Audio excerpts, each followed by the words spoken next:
Here we are at Scottsville Cemetery in Marshall, Texas, on the property of one of the largest slave plantation owners' cemetery. We got slaves buried out here.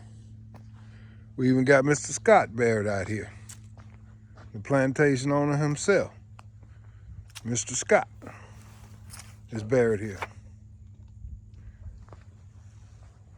Mr. Scott, Steve M. Scott, the plantation owner. Steve M. Scott.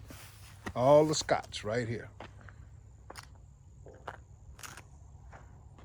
Okay, film me walking through here, okay? Come on this side. Walk like this. Yeah. Walk. Here in Marshall, at the slave plantation and Confederate plantation. Confederate flags everywhere. Some Confederate slave owners, Scott. But this is just a reminder that slavery was a lost cause in America. We got a lot of dead people, lost a lot of lives. For what? For the fight over owning black people here in Marshall, Texas?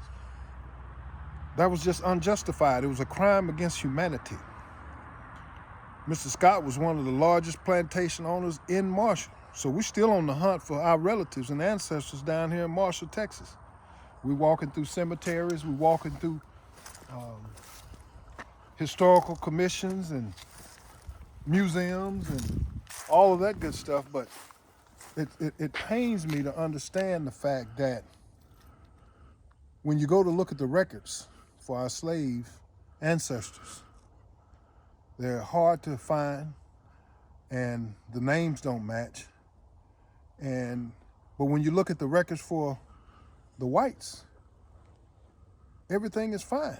The pictures, the names, the first and last names, who they owned, what property they owned, how much money they made, who their family members were. You can find all that. But you can't find nothing on black people except for the slave master's last name, surname. That's disheartening. And America must pay.